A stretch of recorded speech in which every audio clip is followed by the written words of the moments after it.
घेरा हुआ था। सती का शरीर दक्ष के यज्ञ में जल रहा था। शिव दुख से कराह रहे थे। किसने सोचा था कि दुनिया की सबसे पहली प्रेम कहानी का अंत इस प्रकार होगा। पर क्या करें, नियति का लिखा कोई नहीं टाल सकता, स्वयं भगवान भी नहीं। लेकिन यह अंत नहीं था, यह शुरुआत थी। शुरुआत थी एक अजर अमर प्रेम कहानी की, जो सदियों तक याद की जाने वाली थी। यह शुरुआत थी शिव और पार्वती की, उनके प्रेम कहानी की, एक नए युग की। तो चलिए आज की इस कथा में जानते हैं कि क्या हुआ सती की मृत्यु के बाद और कैसे मिले शिव और पार्वती। आखिर क्यों सती के बाद शिव ने पार्वती को स्वीकार किया। यह प्रेम कहानी उतनी सरल नहीं है जितनी लगती है। यह मार्ग कठिनाइयों से भरा हुआ है, और अगर आप शिव और पार्वती के मिलन के हर पहलू को समझना चाहते हैं तो इस वीडियो को अंत तक जरूर देखें। सती की मृत्यु के बाद शिव सती के शरीर को उठाकर अपने विरह में पूरे ब्रह्मांड में भटक रहे थे, जिससे पृथ्वी का संतुलन बिगड़ने लगा। तब विष्णु ने अपने सुदर्शन चक्र से सती के शरीर के टुकड़े कर दिए, जिसके बाद शिव शांत हुए और कैलाश पर्वत पर ध्यान में चले गए। शिव सती की मृत्यु का दुख सहन न कर सके और एकांत में वास करने लगे। सब कुछ शांत हो गया था, लेकिन इन सब के बीच असुरों की दुनिया में एक नई शक्ति जन्म ले रही थी, जिसका नाम था ताड़कासुर। वह शिव की अनुपस्थिति में बढ़ती हुई अराजकता का प्रतीक था। उसने कठोर तपस्या की और अपने तपोबल से पूरे ब्रह्मांड को हिलाकर रख दिया। अंततः उसकी तपस्या से प्रसन्न होकर ब्रह्मा जी प्रकट हुए। ब्रह्मा जी ने कहा, मांगो पुत्र, क्या वर चाहते हो। तब ताड़कासुर ने कहा, हे ब्रह्मदेव, मुझे ऐसा वरदान दीजिए कि मेरी मृत्यु केवल शिव जी के पुत्र के हाथों ही हो। ब्रह्मा जी ने कहा, तथास्तु। ताड़कासुर जानता था कि शिव सती के विरह में कैलाश पर तप में लीन है और कभी दूसरा विवाह नहीं करेंगे। ऐसे में उनके पुत्र होने का तो सवाल ही नहीं उठता।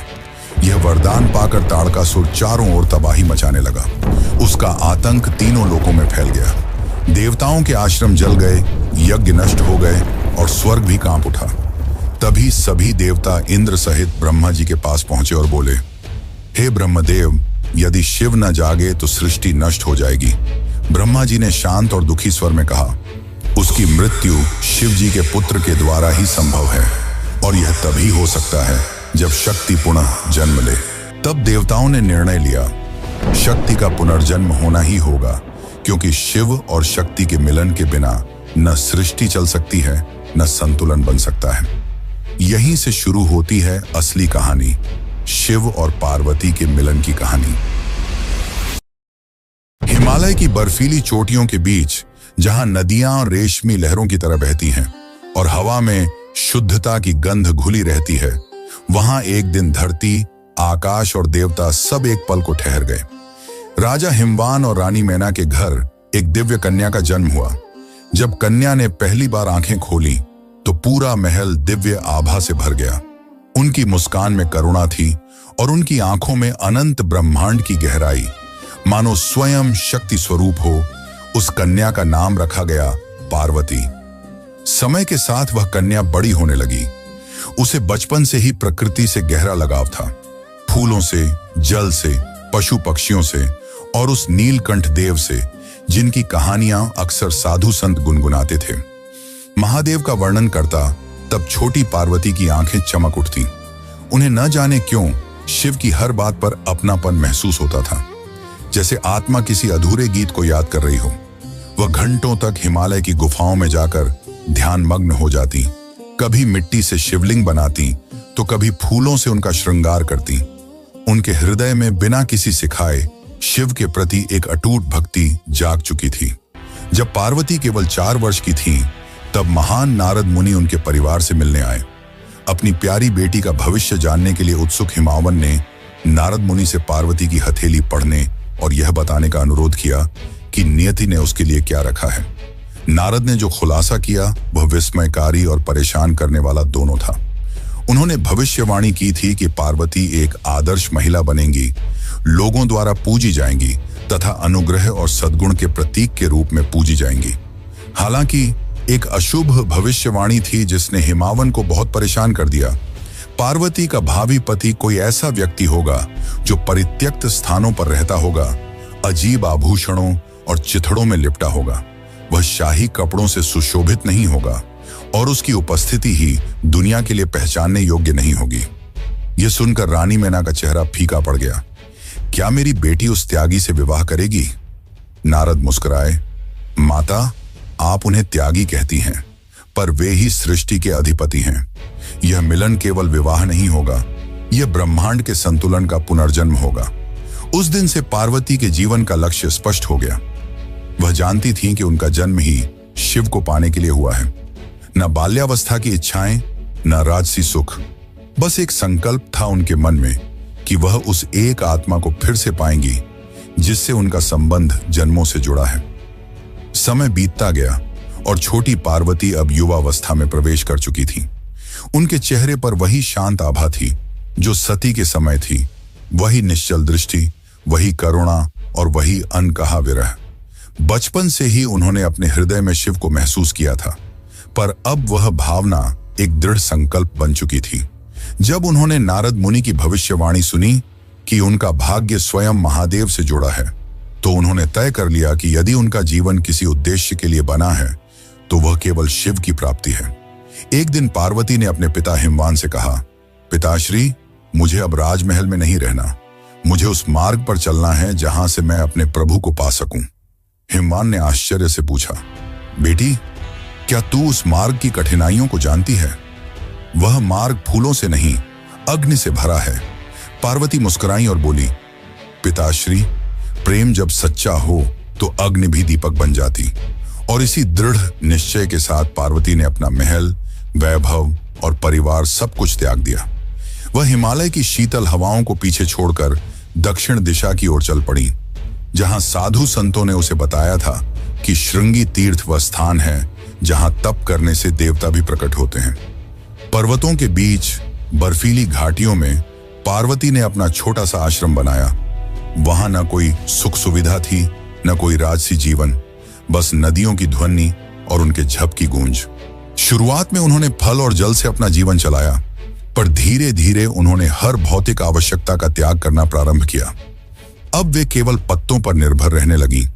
दिन के समय वे खुले आकाश के नीचे बैठकर ध्यान करती और रात को पत्थर पर लेटकर शिव का स्मरण करती। उनकी साधना इतनी गहरी थी कि उनके शरीर से प्रकाश निकलने लगा था। ऋषि मुनि जो उन्हें देखने आते कहते कि उनकी तपस्या किसी साधारण मानव की नहीं हो सकती। वर्ष बीतते गए, अब उनका जीवन केवल प्राणवायु पर निर्भर था। ऐसा लगता था मानो स्वयं प्रकृति उनकी साधना में लीन हो गई हो। उनकी आंखें बंद थीं, पर उनके मन में केवल एक नाम था, महादेव। जब पार्वती ने अपनी तपस्या जारी रखी तो दुनिया ताड़कासुर नामक एक भयंकर राक्षस के आतंक से त्रस्त हो गई। उसे हराने के लिए बेताब दिव्य देवताओं ने ब्रह्मा से सलाह मांगी। ब्रह्मा ने उन्हें बताया कि केवल भगवान शिव और पार्वती का पुत्र ही राक्षस को परास्त कर सकता है, लेकिन गहन ध्यान में डूबे शिवजी तक पहुंचना असंभव था।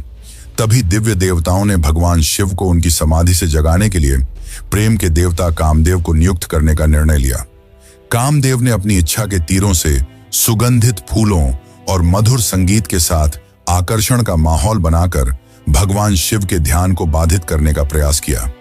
अपने सर्वोत्तम प्रयासों के बावजूद शिवजी अप्रभावित रहे तथा गहन ध्यान की अवस्था में लीन रहे। निराश होकर कामदेव ने शिवजी पर सीधे तीर चलाने का चरम कदम उठाया, जिससे वह अपनी समाधि से जाग गए। कई वर्षों में पहली बार भगवान शिव ने अपनी आंखें खोली और जैसे ही उन्हें घुसपैठ का एहसास हुआ, उन्होंने उग्र ऊर्जा की चमक में अपनी तीसरी आंख खोली और कामदेव को नष्ट कर दिया। उसी क्षण कामदेव की पत्नी रति भगवान शिव के चरणों में गिर पड़ी और अपने पति के जीवन की भीख मांगने लगी। शिवजी हालांकि कठोर थे, नरम पड़ गए और कामदेव को एक वरदान दिया, वह जीवित रहेंगे लेकिन बिना शरीर के। तब से कामदेव निराकार अस्तित्व में हैं। इन सब के बाद ब्रह्मा, विष्णु और सभी देव कैलाश पहुंचे। ब्रह्मा ने शिवजी से शांत स्वर में कहा, हे महादेव, शक्ति फिर से जन्म ले चुकी है। वही शक्ति जो आपको समर्पित है, वह तप में लीन है और उसका संकल्प पूरे ब्रह्मांड को जला सकता है। केवल आपका स्नेह ही उसकी अग्नि को शांति दे सकता है।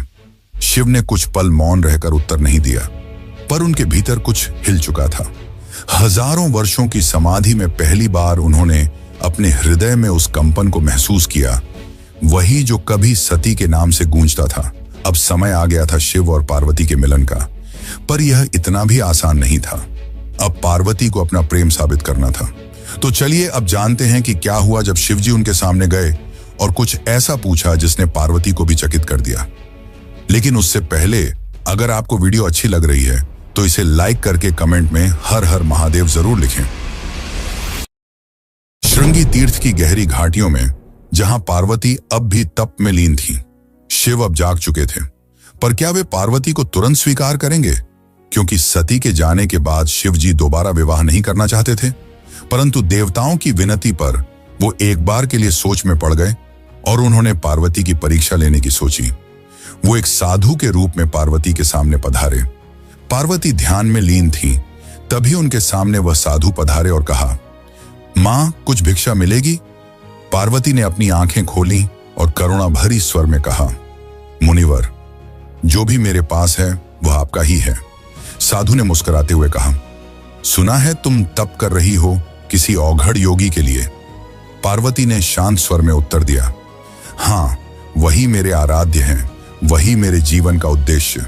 साधु हंस पड़े और कहा, अरे कन्या, तुम इतनी सुंदर, इतनी शालीन और उस योगी के लिए तप कर रही हो जो श्मशान में रहता है, जो भस्म रमाता है, जो सांपों को गले में डालता है, जो धन, वैभव और सुख से दूर भागता है। वह तुम्हारे योग्य नहीं। तुम किसी राजकुमार के योग्य हो, किसी देव के योग्य हो, न कि उस त्यागी के। क्षण भर को वायु थम गई। पार्वती की आंखें बंद थीं, पर चेहरा दृढ़ हो गया। उन्होंने धीरे से उत्तर दिया, मुनिवर, आप उस औघड़ को नहीं जाना। वही मृत्यु से परे है, वही सृष्टि का आरंभ है।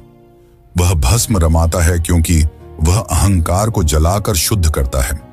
वह श्मशान में रहता है क्योंकि उसे जीवन और मृत्यु का भय नहीं। वही योगी, वही त्यागी मेरा सर्वस्व है। संसार उसे त्यागा हुआ कहता है, पर मैं उसे सृष्टि का धड़कता हृदय मानती हूं। मुनिवर हंस पड़े और कहा कि अगर उसने तुम्हें स्वीकार नहीं किया तो? पार्वती की आंखों से करुणा बह निकली, पर स्वर पहले से भी स्थिर था और पार्वती ने शांत स्वर में कहा कि प्रेम में स्वीकृति या अस्वीकृति नहीं होती, केवल समर्पण होता है। मैं उन्हें पाने के लिए नहीं, उन्हें महसूस करने के लिए जन्मी हूं। यदि मेरा प्रेम सच्चा है तो उन्हें जागना ही होगा, क्योंकि शिव भी बिना शक्ति के अधूरे हैं। साधु उनकी यह बातें सुनकर मौन रह गया और उन्हें एहसास हुआ कि यही सती का पुनर्जन्म है। जिसके बाद वे अपने असली रूप में आए और मुस्कुराते हुए कहा, देवी, तुम्हारा प्रेम और भक्ति असली है। तुमने मुझे पाने की नहीं, समझने की साधना की है। मैं तुम्हें अपनी अर्धांगिनी के रूप में स्वीकार करता हूं। पार्वती की आंखों में आंसू थे और चेहरे पर मुस्कान। उन्होंने हाथ जोड़कर शिवजी को प्रणाम किया। हजारों सालों बाद आज फिर वह पल आया था जब ब्रह्मांड शिव के प्रेम का साक्षी बन रहा था। लेकिन अब भी इस कहानी का आखिरी पड़ाव बाकी है और वो है शिव और पार्वती का विवाह। श्रृंगी तीर्थ की वह कथा अब पूरे ब्रह्मांड में फैल चुकी थी। हर लोक में यह चर्चा थी कि हिमवान की पुत्री पार्वती ने अपने तप से स्वयं महादेव को प्रसन्न कर लिया है। देवता प्रसन्न थे और दिशाएं भी गूंज उठी थीं कि शक्ति फिर से शिव के पास लौट आई है। जब यह समाचार हिमालय पहुंचा तो वहां उत्सव जैसा माहौल था, पर इस आनंद के बीच एक चेहरा चिंतित था, राजा हिमावन का। रानी मैना बोली, स्वामी, हमारी बेटी को वह प्राप्त हुआ जिसे पाने के लिए वह कई वर्षों से तप कर रही थी, तो अब तो सब कुछ शुभ ही होगा। हिमावन ने गहरी सांस ली। उनकी आंखों में चिंता थी। मैना, मैं प्रसन्न हूं, पर मन में एक भय भी है। जिस महादेव को सृष्टि विनाशक कहती है, जो भस्म रमाते हैं, जो श्मशान में रहते हैं, क्या वे हमारी कोमल कन्या के योग्य होंगे? क्या वह गृहस्थ जीवन निभा पाएंगे? हवा में मौन छा गया। हिमालय की बर्फीली चोटियां भी मानो उनकी चिंता को सुन रही थीं। वे पिता थे और पिता का हृदय प्रेम से भरा होता है, पर उसमें डर भी होता है। उसी समय महल में एक तेजस्वी ऋषि का आगमन हुआ, ऋषि वशिष्ठ। उनके साथ कुछ देवगण भी थे। ब्रह्मा, विष्णु और कुबेर, पूरा महल उनकी आभा से आलोकित हो उठा। हिमावन ने चरणों में प्रणाम किया। स्वागत है महर्षि, किस कारण आप पधारे हैं? वशिष्ठ ने मुस्कुराते हुए कहा, राजन, हमें पता चला है कि आप अपनी पुत्री के विवाह को लेकर चिंतित हैं, पर जान लीजिए, यह कोई सामान्य विवाह नहीं, यह ब्रह्मांडीय संयोग है। यह मिलन केवल दो आत्माओं का नहीं, बल्कि सृष्टि के दो मूल तत्वों का संगम है, शिव और शक्ति का पुनर्मिलन। हिमावन ने धीमे स्वर में कहा, महर्षि, मैं जानता हूं कि महादेव सृष्टि के स्वामी हैं, पर उनका जीवन तपस्या में बीतता है। क्या ऐसी विरक्ति मेरी पुत्री के लिए उपयुक्त होंगे? ब्रह्मा ने आगे बढ़कर कहा, राजन, शिव का त्याग ही उनकी महिमा है। जो सब कुछ छोड़कर भी सबका रक्षक है, वही सच्चा स्वामी है। वह भस्म नहीं रमाते, वह मोह को जलाते हैं। वे श्मशान में नहीं रहते, वे मृत्यु पर विजय का प्रतीक हैं। तुम अपनी चिंता छोड़ो, क्योंकि यह विवाह स्वयं नियति ने लिखा है। विष्णु ने मुस्कुराते हुए कहा, राजा हिमावन, याद रखो, जब शिव और शक्ति एक होते हैं तभी ब्रह्मांड संतुलित होता है। उनके मिलन से ही तारकासुर का अंत संभव होगा और सृष्टि पुनः अपने मार्ग पर लौटेगी। कुबेर ने आगे कहा, और यदि तुम्हें चिंता है कि तुम्हारी पुत्री किसी निर्धन से विवाह कर रही है, तो जान लो, शिव ही मेरे स्वामी हैं, जिनके नाम से संपत्ति का अर्थ भी पवित्र हो जाता है। वे त्याग में भी संपूर्ण हैं और तप में भी राजसी। जब वे चाहें तो समस्त ब्रह्मांड उनके चरणों में रख सकता हूं। राजा हिमावन मौन खड़े रहे। उनकी आंखों में अब भय नहीं, श्रद्धा थी। उन्होंने धीरे से कहा, तो यह निश्चय है, यह विवाह केवल मेरी पुत्री का नहीं, सृष्टि की स्थिरता का है।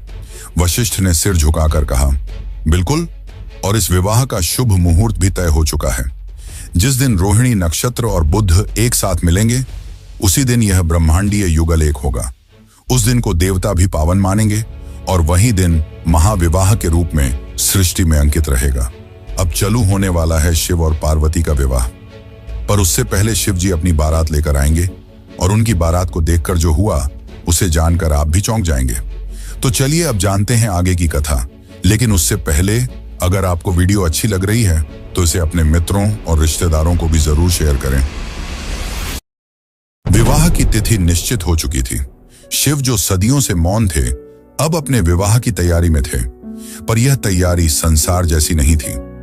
महादेव ने अपनी जटाओं से गंगा को प्रवाहित किया, अपने शरीर पर भस्म रमाई और नागों को गले में धारण किया।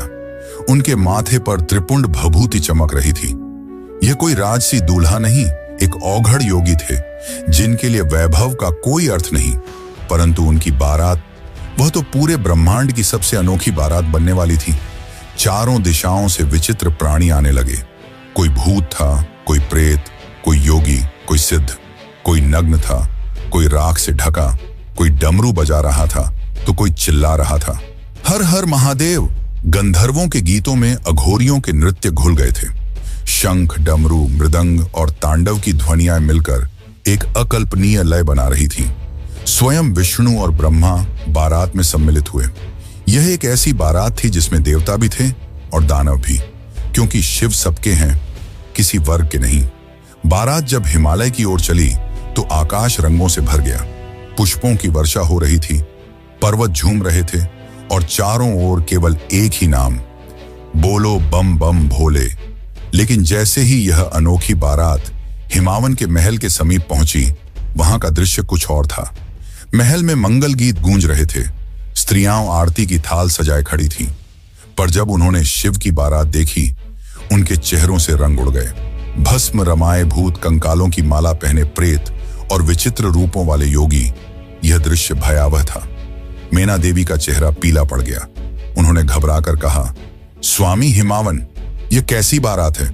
क्या यही वह वर है जिसके लिए हमारी पुत्री ने तप किया? रानी मेना की आंखों में भय था।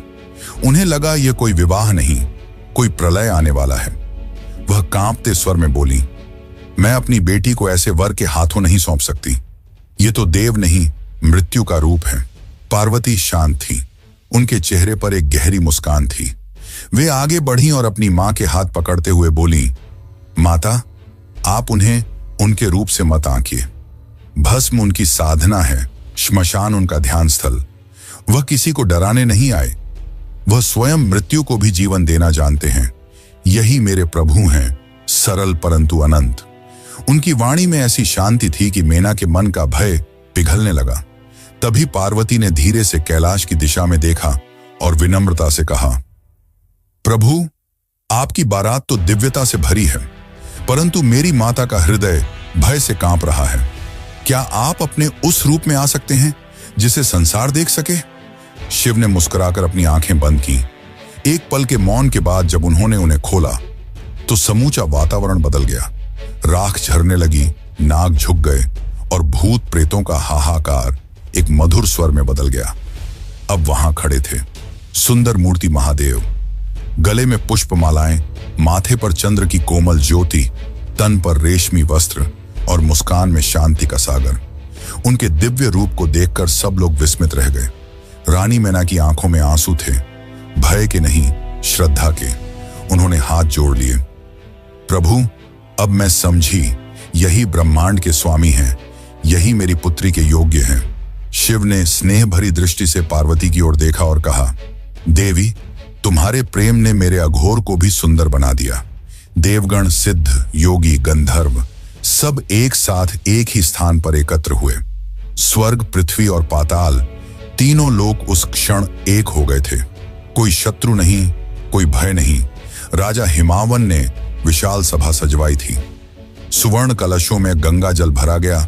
वेदों के मंत्रों की ध्वनि पूरे वातावरण में गूंज रही थी। स्वयं ब्रह्मा ने आचार्य बनकर विवाह का विधान आरंभ किया। उनका स्वर गंभीर परंतु मधुर था। ओम पार्वत्यै शिवाय नमः। विष्णु ने आगे बढ़कर कन्यादान किया। यह कोई साधारण क्षण नहीं था। स्वयं सृष्टि का पालक अपनी ही ऊर्जा का दान कर रहा था सृष्टि के संहारक को, ताकि सृजन, पालन और संहार का संतुलन फिर से स्थिर हो सके। विष्णु ने कहा, हे प्रभु, आज मैं आपको वह प्रदान करता हूं जो इस ब्रह्मांड की आत्मा है। पार्वती केवल मेरी बहन नहीं, बल्कि वह शक्ति है जिसके बिना सृष्टि अधूरी है। उन्हें स्नेह दो, क्योंकि यही प्रेम ब्रह्मांड को जीवित रखता है। शिव ने दोनों हाथ जोड़कर उत्तर दिया, नारायण, मैं वचन देता हूं कि जिस शक्ति ने मुझे जागृत किया उसे मैं अपने अस्तित्व का आधा भाग बनाऊंगा। ब्रह्मा ने अंतिम मंत्रोच्चारण किया और उसी के साथ यह भव्य विवाह संपन्न हुआ। जैसे ही विवाह संपन्न हुआ, सभी भूत, प्रेत, देवता, ऋषि, राक्षस सबने एक साथ जयघोष किया, हर हर महादेव। उस क्षण ब्रह्मांड स्थिर हो गया। समय मानो एक पल के लिए रुक गया था, क्योंकि शिव और शक्ति अब एक थे। इस एकत्व ने सृष्टि को नया संतुलन दिया। वही ऊर्जा जो पहले विरह में विकृत हो रही थी, अब प्रेम में परिवर्तित हो गई थी। देवताओं ने ब्रह्मा से पूछा, प्रभु, अब क्या होगा? ब्रह्मा मुस्कुराए, अब ब्रह्मांड फिर से अपना मार्ग पाएगा। इस दिव्य मिलन से जो शक्ति उत्पन्न होगी, वही एक दिन तारकासुर का अंत करेगी। वही बालक जो इन दोनों की ऊर्जा से जन्मेगा, देवताओं का रक्षक बनेगा, कार्तिकेय। लेकिन यह अंत नहीं था। शिव और पार्वती के विवाह के बाद दोनों शांति और प्रेम से थी और प्रेम कैलाश में वास करने लगे। पर अब भी पार्वती के मन में कुछ ऐसे प्रश्न थे जिनके उत्तर वह जानना चाहती थी। उस समय पार्वती ने जो शिव से पूछा, वह प्रश्न केवल प्रश्न नहीं थे, बल्कि आज के समय के लिए बताई गई बातें थीं। तो चलिए अब जानते हैं शिव और पार्वती के बीच हुए उन संवादों को, जिन्हें हर हिंदू को जरूर जानना चाहिए। शिव और पार्वती का दिव्य विवाह संपन्न हो चुका था। हिमालय के शिखर अब मौन थे, मानो स्वयं प्रकृति ध्यान में चली गई हो। विवाह के उत्सव के बाद जब सब लोग अपनी अपनी दिशा लौट गए, तब कैलाश पर्वत फिर से शांत हो गया। वही श्वेत बर्फ, वही ठंडी हवाएं, पर अब उसमें एक नई आभा थी, क्योंकि अब उस पर्वत पर विराजमान थे शिव और शक्ति एक साथ, सृष्टि के दो शाश्वत पक्ष जो अब एक दूसरे में विलीन हो चुके थे। रात्रि का समय था। चंद्रमा अपनी कोमल रोशनी से कैलाश की चोटियों को नहला रहा था। पार्वती शिव के समीप बैठी थी। कुछ क्षण मौन रहा, वह मौन जो शब्दों से भी गहरा था। फिर पार्वती ने धीरे से पूछा, प्रभु, यह सब जो हुआ, मेरा जन्म, मेरी तपस्या, हमारा मिलन, क्या यह सब नियति थी या आपने ही इसे रचा? शिव मुस्कुराए। उनकी आंखों में वह करुणा थी जो केवल सृष्टिकर्ता में होती है। उन्होंने कहा, देवी, सृष्टि में कुछ भी आकस्मिक नहीं होता। जो बीज ब्रह्मांड में बोया जाता है वह समय आने पर फलता ही है। सती का देह त्याग, तुम्हारा पुनर्जन्म, तुम्हारी तपस्या, यह सब पूर्व नियोजित था। ये मेरी नहीं, हमारी लीला थी। क्योंकि शक्ति के बिना शिव निस्तेज हैं और शिव के बिना शक्ति दिशाहीन। पार्वती ने विस्मय से देखा, तो क्या यह सब ब्रह्मांड की योजना थी? शिव बोले, हाँ, क्योंकि सृष्टि का चक्र तभी चलता है जब प्रेम और ज्ञान साथ हो। तुम प्रेम की ज्योति हो और मैं ज्ञान का शून्य। जब प्रेम ज्ञान से मिलता है तभी सृष्टि उत्पन्न होती है। यही रहस्य ब्रह्मांड का हृदय है। वह उठे और आकाश की ओर देखते हुए बोले, देखो देवी, ये तारे, ये ग्रह, ये तत्व सब एक ही ऊर्जा से बने हैं जो शक्ति है, पर उन्हें संचालित करने वाला जो मौन है वह शिव है। दोनों के बिना कोई अस्तित्व नहीं। जो इसे समझ लेता है वही मुक्त होता है। पार्वती ने विनम्रता से कहा, प्रभु, तो क्या यही कारण है कि आप मृत्यु में निवास करते हैं और मैं जीवन में? शिव ने धीरे से मुस्कुराते हुए उत्तर दिया, हाँ, क्योंकि मृत्यु और जीवन दो नहीं हैं, एक ही सत्य के दो रूप हैं। एक अंत का अनुभव करता है, दूसरा आरंभ का। और जब यह समझ आ जाती है कि दोनों एक ही हैं, तभी मोक्ष होता है। शिव ने पार्वती की ओर देखा और कहा, देवी, यही ज्ञान एक दिन मनुष्यों को मिलेगा। जब मन की लहरें शांत होंगी तब आत्मा यह सत्य देखेगी कि बाहर कुछ नहीं, सब भीतर ही है। यही विज्ञान भैरव तंत्र का बीज है जो एक दिन संसार को बताएगा कि ध्यान, प्रेम और शून्यता सब एक ही द्वार की ओर ले जाते हैं। पार्वती की आंखों में आंसू थे, पर वे आंसू आनंद के थे। उन्होंने कहा, प्रभु, मैं चाहती हूं कि यह ज्ञान केवल देवताओं तक सीमित न रहे, यह हर जीव तक पहुंचे, ताकि मनुष्य जान सके कि प्रेम ही परम सत्य है। शिव ने उत्तर दिया, और वही होगा देवी। मैं यह ज्ञान तुम्हारे माध्यम से प्रकट करूंगा। जब तुम प्रश्न करोगी मैं उत्तर दूंगा, और उन्हीं प्रश्नों से जन्म लेंगे शिव सूत्र, जो सृष्टि के सबसे गूढ़ रहस्यों का मार्गदर्शन बनेंगे। उस रात शिव और पार्वती के बीच का संवाद केवल दो आत्माओं के बीच नहीं था, वह संवाद था ब्रह्मांड और उसकी चेतना के बीच। वह रात्रि कभी समाप्त नहीं हुई, क्योंकि उसके शब्द आज भी गूंजते हैं, मंदिरों के घंटों में, ऋषियों की ध्यानस्थता में, और हर उस हृदय में जो सच्चे प्रेम और ज्ञान की खोज में है। और तभी आकाश में एक आहट हुई। मंद स्वर में वही मंत्र गूंजा जो ब्रह्मांड का शाश्वत सत्य है, शिवोहम शक्ति रश्मि। मैं ही शिव हूं और मैं ही शक्ति हूं।